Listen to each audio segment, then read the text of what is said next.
ಇಂದಿನ ಈ ವಿಶೇಷ ಕಾರ್ಯಕ್ರಮದ ದಿವ್ಯ ಸಾನ್ನಿಧ್ಯವನ್ನು ವಹಿಸಿದಂಥ ಎಲ್ಲ ಪರಮ ಪೂಜ್ಯರ ಪಾದಾರವಿಂದಗಳಲ್ಲಿ ಅನಂತ ಕೋಟಿ ನಮಸ್ಕಾರಗಳನ್ನು ನಾನು ಸಲ್ಲಿಸಿ, ವೇದಿಕೆ ಮೇಲೆ ಆಸೀನರಾದ ಅತಿಥಿಗಳೇ, ಅದೇ ರೀತಿ ಇಲ್ಲಿ ನೆರೆದಂಥ ಎಲ್ಲ ರೈತ ಬಾಂಧವರೇ, ತಾಯಂದಿರೇ, ಅದೇ ರೀತಿ ಮುದ್ದು ಮಕ್ಕಳೇ, ಇವತ್ತು ಏನು ಜೋಡೆತ್ತಿನ ಕೃಷಿಕರಿಗೆ ಎಲ್ಲ ಪರಮ ಪೂಜ್ಯರಿಂದ ಒಂದು ವಿಶೇಷವಾದಂತಹ ಸತ್ಕಾರ ಆಯಿತು. ಈ ಸತ್ಕಾರ ಯಾವುದಕ್ಕೆ ಸಮ ಅಂತಂದರೆ ಸಾಕ್ಷಾತ್ ಶಿವನಿಗೆ ಸತ್ಕಾರ ಮಾಡಿದಂತಕ್ಕೆ ಸಮ. ಶ್ರೀಶೈಲ ಮಲ್ಲಯ್ಯನಿಗೆ ಸತ್ಕಾರ ಮಾಡಿದ್ದಕ್ಕೆ ಸಮ. ಅದೇ ರೀತಿ ವಿಶ್ವಗುರು ಬಸವಣ್ಣವ್ರನ್ನೇ ಇಲ್ಲಿ ಕರೆಸಿ ಕುಂದ್ರಿಸಿ ಸನ್ಮಾನ ಮಾಡಿದ್ದಕ್ಕೆ ಸಮ. ಈ ಸತ್ಯದ ಅರಿವನ್ನು ಮೂಡಿಸಿದವರು ಯಾರು ಅಂತಂದ್ರೆ ಪರಮ ಪೂಜ್ಯ ಶ್ರೀ ಸಿದ್ದೇಶ್ವರ ಅಪ್ಪಾಜಿಯವರು. ನಾನು ಕೃಷಿ ಅಧಿಕಾರಿಯಾಗಿದ್ದಾಗ 2 ಸರಿ ಅಪ್ಪವ್ರು ನಾನೇ ಕಾರ್ಯಕ್ರಮಕ್ಕೆ ಕರೆಸಿದ್ದೆ. ನನಗೆ ಜವಾಬ್ದಾರಿ ಬಂದಿತ್ತದು. 3ನೇ ಕಾರ್ಯಕ್ರಮಕ್ಕೆ ಕರಿಬೇಕಂತ ಹೋದಾಗ ಒಂದು 2 ಗಂಟೆ ಅದು ಚರ್ಚೆ ಆಯಿತು. ಅವ್ರ ಪ್ರಶ್ನೆ ಮೇಲೆ ಪ್ರಶ್ನೆ ಕೇಳ್ತಾ ಹೋದಾಗ ನಮ್ಮ ಪ್ರಶ್ನೆಗೆ ಉತ್ತರ ಇರಲಿಲ್ಲ.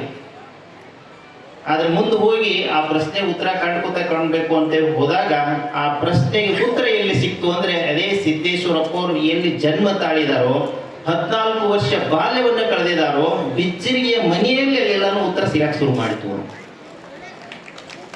ಏನ್ ನಂದಿ ಕೂಗು ಅನ್ನುವಂಥ ಅಭಿಯಾನದ ಬಗ್ಗೆ ನಾವು ಮಾತಾಡ್ತೀವಿ, ಆ ಮನೆಯಿಂದಲೇ ಇದೆಲ್ಲನೂ ಪ್ರಾರಂಭ ಆಗಿರೋದು. ಇದಕ್ಕೆ ಸಂಪೂರ್ಣವಾಗಿ ಪ್ರಥಮ ಹಂತದಲ್ಲಿ ನಮ್ಮ ಬೆಂಬಲವಾಗಿ ನಿಂತವರನ್ನೇ ಸಿದ್ದೇಶ್ವರಪ್ಪ ಅವರ ತಮ್ಮನವರಾದಂಥ ಶ್ರೀ ಸೋಮಲಿಂಗ ಅಜ್ಜನವರು. ಸುಮಾರು 3 ವರ್ಷದಿಂದ ಈ ಚಿಂತನೆ ಅಲ್ಲಿಂದ ಪ್ರಾರಂಭ ಆಗಿದೆ.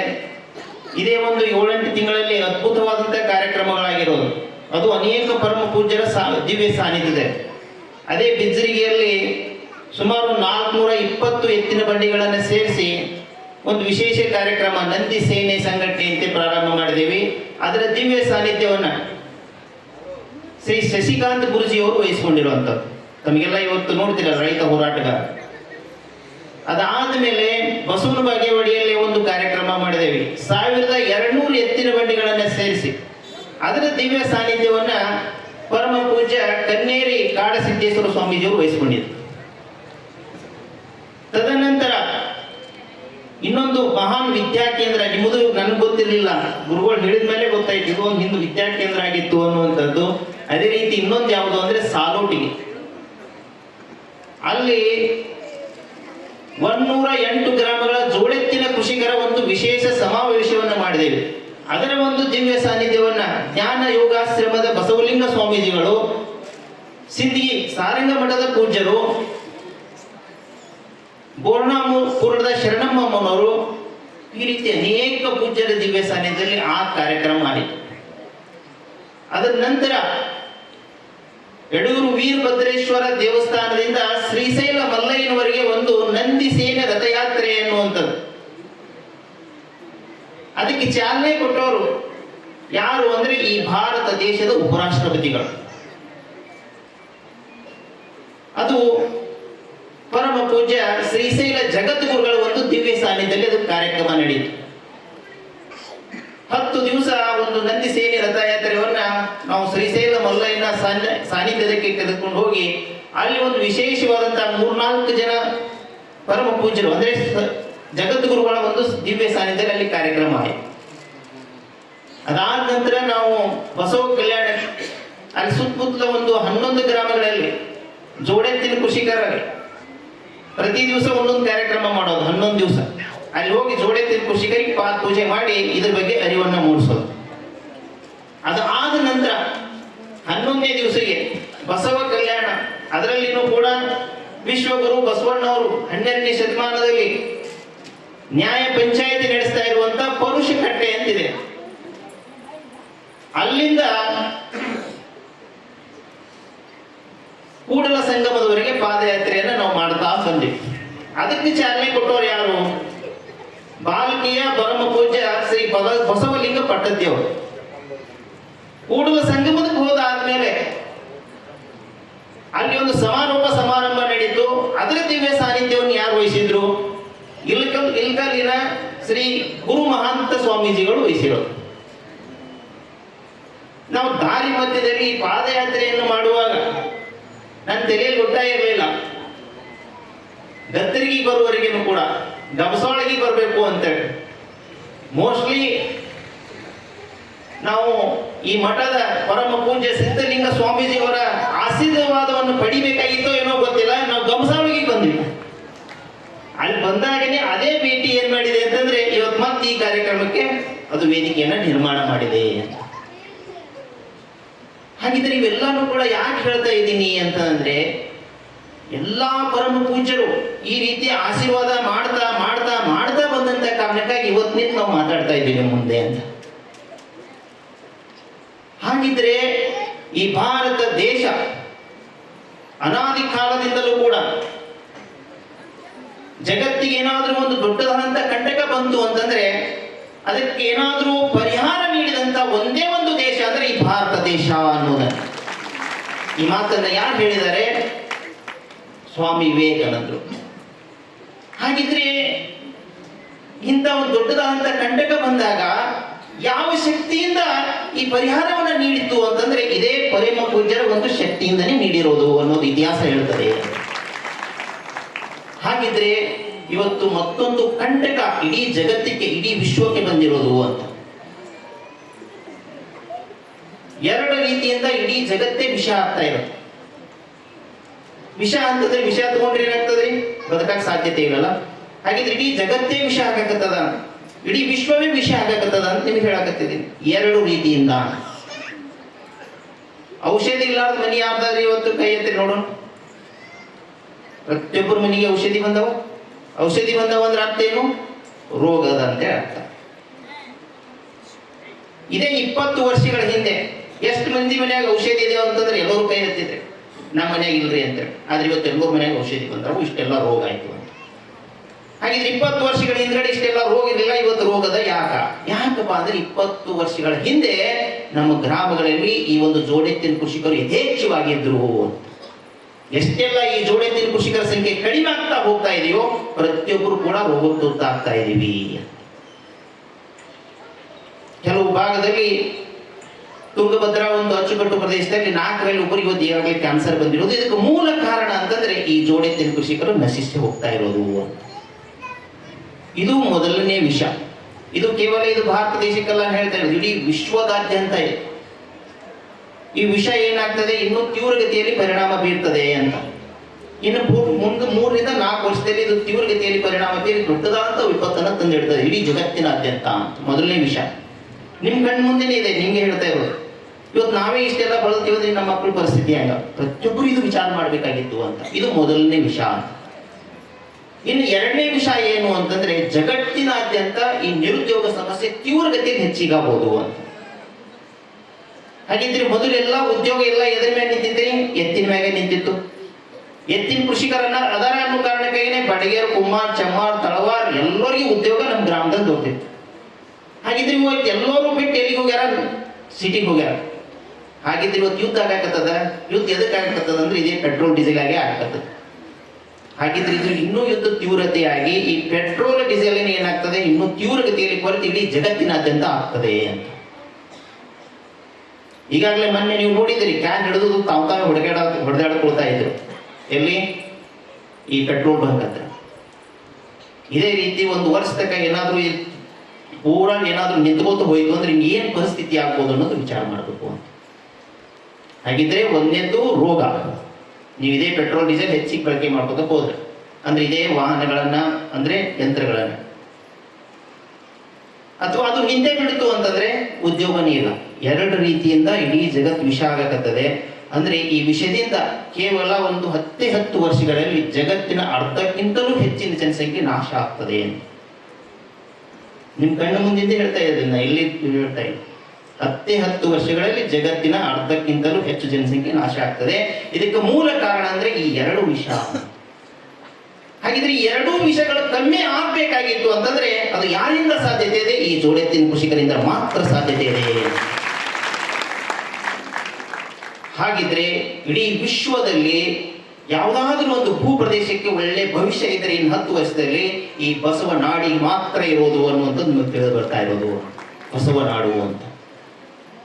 ಯಾಕಂತಂದ್ರೆ ಇವತ್ತು ನಮ್ಮಲ್ಲಿ ಜೋಡೆತ್ತು ಇರ್ಲಿಕ್ಕಿಲ್ಲ ನಮ್ಮಲ್ಲಿ, ಆದರೂ ಕೂಡ ಅವ್ರನ್ನ ಗೌರವಿಸ್ತೀವಿ ಅಂತಂದ್ರೆ ಎಲ್ಲರೂ ಚಪ್ಪಾಳೆ ತಟ್ತೀವಿ.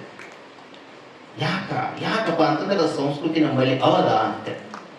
ನಮ್ಮ ಮನೆ ಜಗಲಿ ಮ್ಯಾಗ ಆ ಬಸವಣ್ಣಿಗೆ ಪೂಜೆ ಮಾಡ್ತೀವಿ. ಇದೇ ಮಠದಾಗ ನಂದಿನೇ ಅದ, ಎಲ್ಲ ದೇವಸ್ಥಾನಗಳಲ್ಲಿ ನಂದಿ ಅದ, ಪೂಜೆ ಮಾಡುವಂಥದ್ದು ಆಚರಣೆ ಅದ ತಿಳಿಸ್ಬೋದು ನಾವು. ಆದ್ರೆ ಇದನ್ನೇ ಹೋಗಿ ನಾವು ಅಫ್ಘಾನಿಸ್ತಾನದಲ್ಲಿ, ಪಾಕಿಸ್ತಾನದಲ್ಲಿ, ಬಾಂಗ್ಲಾದೇಶದಲ್ಲಿ ಮಾಡ್ಬೋದಾ? ಯಾಕಂದ್ರೆ ಆಚರಣೆಯೊಳಗಿಲ್ಲ ಅಂತ ನಿಮ್ಗೆ ಹೇಳ್ತಾರೆ. ಅದ್ರ ವಾಸ್ತವದಲ್ಲಿ ಇರ್ಲಿಕ್ಕಿಲ್ಲ ಆಚರಣೆಯಲ್ಲಿ ಅದ. ಹಾಗಿದ್ರೆ ಈ ಆಚರಣೆಯಿಂದನೇ ಏನಾಗ್ತದೆ, ಈ ಜೋಡೆತ್ತಿನ ಕೃಷಿಕರ ಸಂಖ್ಯೆಯನ್ನು ಹೆಚ್ಚಿಗೆ ಮಾಡಕ್ ಸಾಧ್ಯತೆ ಅದ. ಹಾಗಿದ್ರೆ ಇದು ಒಟ್ಟಾರೆ ಈಗಾಗಲೇ ಹೇಳಿದ ಹಾಗೆ ನಾವು ಈ ನಂದಿ ಕೂಗು ಅಭಿಯಾನದ ಮುಖಾಂತರ ಸರ್ಕಾರಕ್ಕೆ ಒಂದು ಈಗಾಗಲೇ ಹಕ್ಕೊತ್ತಾಯ ಪತ್ರವನ್ನು ಕಳಿಸಿದ್ದೀವಿ.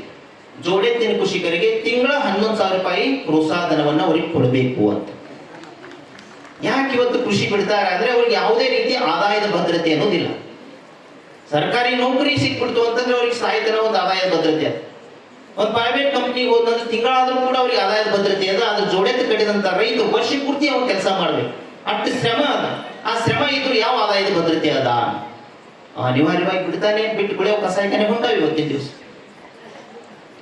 ಹಾಗಿದ್ರೆ ಇಲ್ಲಿ ಮುಖ್ಯವಾಗಿ ನಾವು ಮತ್ತೆ ಹೋಗಿ ಇಂದಿನ ದಿನಗಳಲ್ಲಿ ನಾವು ಸರ್ಕಾರ ಅಂದ್ರೆ ಇದೇ ಒಂದು ಯಾವುದೇ ಸರ್ಕಾರ ಆಗಿರ್ಬೋದು ಇವತ್ತಿನ ದಿವಸ ಅವ್ರ ಬಲ್ಲೇನೆ ಹೋಗಿ ಹೋರಾಟ ಮಾಡೋದ್ರಾಗ ಅರ್ಥ ಇಲ್ಲ ಅನ್ನೋದು ಸ್ಪಷ್ಟ ಆಗಿರೋದು.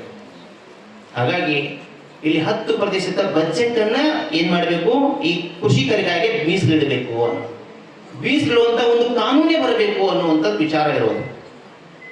ಹಾಗಿದ್ರೆ ಇದು ಕಾನೂನು ತರೋರು ಯಾರು? ನಾವೆಲ್ಲರೂ ಕೂಡಿ ಚಿಂತೆ ಮಾಡಿ ತರಬೇಕು ಅಂತ. ಹಾಗಿದ್ರೆ ಇಲ್ಲಿ ಚಿಂತೆ ಮಾಡೋದು ಅಂತಂದ್ರೆ ಅರ್ಥ ಏನು? ಇವತ್ತಿನ ದಿವಸನೇ ಪ್ರಥಮ ಬಾರಿ ನಾನು ಬಹಿರಂಗವಾಗಿ ವಿಚಾರವನ್ನು ತಿಳಿಸ್ತಾ ಇರೋದು ಏನು ಅಂತಂದ್ರೆ, ಇಲ್ಲಿವರೆಗೆ ಇದು ಕಾನೂನು ಬರಬೇಕು ಅಂತಿದ್ದೀವಿ. ಹಾಗಿದ್ರೆ ಇದೇ ಕಾನೂನು ಪೂಜ್ಯ ಶ್ರೀ ಸಿದ್ದೇಶ್ವರ ಅಪ್ಪವ್ರ ಹೆಸರಿಂದ ಬರಬೇಕು ಅಂತೇಳಿ ನಾವೆಲ್ಲರೂ ಒಂದಾದ್ರೆ ಆಗ್ತದೆ ಇಲ್ಲೋ ಅನ್ನೋದು ಇದು ಚಿಂತನೆ. ಯಾಕಪ್ಪ ಅಂದ್ರೆ ಇದು ಎಲ್ಲಾ ವಿಚಾರ ಅಪ್ಪವ್ರ ಒಂದು ಕೃಪೆಯಿಂದಲೇ ಇದು ವ್ಯಕ್ತ ಆಗ್ತಿದ್ದು ಅಂತಂದ್ರೆ ಎಲ್ಲಾ ಪರಮ ಪೂಜ್ಯರು ಎಲ್ಲರೂ ಕೂಡಿ ಒಂದು ಇದನ್ನ ಕಾನೂನು ತರಲೇಬೇಕು. ಅದೇ ರೀತಿ ಭಕ್ತರೆಲ್ಲರೂ ಕೂಡಿ ಈ ಕಾನೂನು ತರಲೇಬೇಕು. 50,000 ಕೋಟಿ ರೂಪಾಯಿ ಇದಕ್ಕಾಗಿ ಇರಬೇಕು, 10% ಅಂತಂದ್ರೆ. ಹಾಗಿದ್ರೆ ಮೊದಲು ಜೋಡೆತ್ತು ಕಟ್ಟಿದವ್ರಿಗೆ ತಿಂಗಳ 11,000 ರೂಪಾಯಿ ಪಗಾರ ಪಾದ್ರ. ಇನ್ನೊಂದು ಏನಪ್ಪಾ ಅಂದ್ರೆ ನಂದಿ ಶಕ್ತಿ ಕೇಂದ್ರ ಅಂತ ಅಂದ್ರೆ ಎತ್ತಿನ ಮುಖಾಂತರನೇ ವಿದ್ಯುತ್ತನ್ನ ತಯಾರಿ ಮಾಡೋದು, ಗ್ಯಾಸನ್ನ ತಯಾರಿ ಮಾಡೋದು, ಅಡುಗೆ ಎಣ್ಣೆಯನ್ನ ತಯಾರಿ ಮಾಡೋದು, ಗೊಬ್ಬರಗಳನ್ನ ತಯಾರಿ ಮಾಡೋದು, ಔಷಧಿಗಳನ್ನ ತಯಾರಿ ಮಾಡೋದು. ಒಂದು 15-20 ಎಕರೆ ಜಮೀನು ಇತ್ತಂದ್ರೆ ಒಂದು 4 ಜೋಡಿ ಎತ್ತುಗಳಿದ್ದು ಅಂತಂದ್ರೆ ನಾವೇನ್ ಮಾಡ್ಬೋದು ಅಂತಂದ್ರೆ ಒಂದು ಏನಾದ್ರೂ ಕನಿಷ್ಠ ಅಂದ್ರೆ ಒಂದು 100-200 ಕುಟುಂಬಕ್ಕೆ ಏನೆಲ್ಲ ಅವಶ್ಯಕತೆಗಳದಾವು ಎಲ್ಲಾನು ಪೂರೈಕೆ ಮಾಡ್ಬೋದು. ತಂತ್ರಜ್ಞಾನ ಅದಾವು, ಆದ್ರೆ ಇವತ್ತು ರೈತರ ಹತ್ರ ಬರ್ತಾ ಇಲ್ಲ. ಯಾಕಂದ್ರೆ ಅದಕ್ಕೆ ಬಜೆಟೇ ಮೀಸಲಿಡ್ತಾ ಇಲ್ಲ. ಹಾಗಾಗಿ ಪೂಜ್ಯ ಶ್ರೀ ಸಿದ್ದೇಶ್ವರ ಅಪ್ಪವರ ಒಂದು ಹೆಸರಿನಿಂದಲೇ ಒಂದು ಕಾನೂನು 50,000 ಕೋಟಿ ಅಂದ್ರೆ 10% ಬಜೆಟ್ ಬರಬೇಕು. ಈಗ ಫೈನಲ್ ಬರ್ತಾ ಇದ್ದೀನಿ, ಈ ರೀತಿ ಒಂದು ಕಾನೂನು ಬರಬೇಕು ಅನ್ನುವಂತ ನಿಟ್ಟಿನಲ್ಲಿ ಪಕ್ಷ ಯಾವುದೇ ಆಗಿರ್ಬೋದು, ಬಿಜೆಪಿ ಅಂತ ತೆಗೆದುಕೊಳ್ಳೋಣ, ಅವ್ರ ನಿರ್ಧಾರನು ಒಂದೇ ಎಲ್ಲಾ ಶಾಸಕರು ಕೂಡ್ಕೊಂಡು. ಅದೇ ರೀತಿ ಕಾಂಗ್ರೆಸ್ ಅಂತ ತೆಗೆದುಕೊಳ್ಳೋಣ, ಅವರು ಕೂಡ 10% ಬಜೆಟ್ ಇದ್ದೇ ಇಡ್ತೀವಿ ಅನ್ನುವಂಥದ್ದು. JDS ಅಂತ ತೆಗೆದುಕೊಳ್ಳೋಣ, ಅವರು 10% ಇಟ್ಟೇ ಇಡ್ತೀವಿ. ಇನ್ನೊಂದು ಯಾವುದೋ ಪಕ್ಷ ಬಂತು, ಅವರು 10% ಇಡ್ತೀವಿ ಅಂತಂದ್ರೆ ಪಕ್ಷ ಯಾವುದೇ ಬರಲಿ ಅದನ್ನ ಗುರಿ ಮುಟ್ತೀವಿ ಇಲ್ಲೋ ಅನ್ನೋದು ಪ್ರಶ್ನೆ ಆಗಿರೋದು. ಮುಟ್ತೀವಿಲ್ರಿ? ನಾವು ಇಲ್ಲಿಂದ ಶ್ರೀಶೈಲ ಮಲ್ಲಯ್ಯಗೆ ಹೋಗ್ತೀವಿ, ನಮ್ಮೂರಾಗಿನೇ 4-5 ಗುಂಪು ಮಾಡ್ಕೊಂಡು ಹೋಗ್ತೀವಿ. ಆದ್ರೆ ನಾವು ಹಿಂದೆ ಹೋಗಿರ್ಬೋದು, ಅದ್ರ ಮುಂದೆ ಹೋಗಿರ್ಬೋದು, ಆದ್ರೆ ಎಲ್ಲರೂ ಮುಟ್ಟೋದು ಗುರಿ ಮುಟ್ತೀವಿ, ಶ್ರೀಶೈಲ ಮಲ್ಲಯ್ಯ ತಪ್ಪಬೇಕಂತೀವಿ. ಇದೇ ರೀತಿ ಒಂದು ದೊಡ್ಡದಾದಂತಹ ಗುರಿಯೊಂದಿಗೆ ನಾವೆಲ್ಲರೂ ಕೂಡ ಒಂದಾಗಿ ಪ್ರಯತ್ನ ಪಟ್ಟದ್ದೇ ಆದ್ರೆ ನಮ್ಗೆಲ್ಲರಿಗೂ ಕೂಡ ಒಳ್ಳೆ ಭವಿಷ್ಯ ಅದ ಅನ್ನುವಂಥದ್ದು. ಈ ಒಂದು ಭವಿಷ್ಯವನ್ನು ಕಾಣ್ಕೊಳ್ಳಕ ಸಾಧ್ಯತೆ ಯಾವ್ದರಿಂದ ಅದಪ್ಪ ಅಂತಂದ್ರೆ ಈ ಒಂದು ಏನು 12ನೇ ಶತಮಾನದಲ್ಲಿ ವಿಶ್ವಗುರು ಬಸವಣ್ಣವ್ರು ಏನು ಇಷ್ಟ ಲಿಂಗ ಕೊಟ್ಟು ಈ ಒಂದು ಗುರು ಶಿಷ್ಯ ಪರಂಪರೆಯನ್ನು ಮುಂದೆ ಉಳಿಸ್ಕೊಂಡು ಬೆಳೆಸ್ಕೊಂಡು ಬಂದಿದ್ದಾರೋ ಅದರಿಂದ ಮಾತ್ರ ಸಾಧ್ಯತೆ ಇರೋದು ಅಂತ ನಿಮ್ಗೆ ಹೇಳ್ತಾರೆ.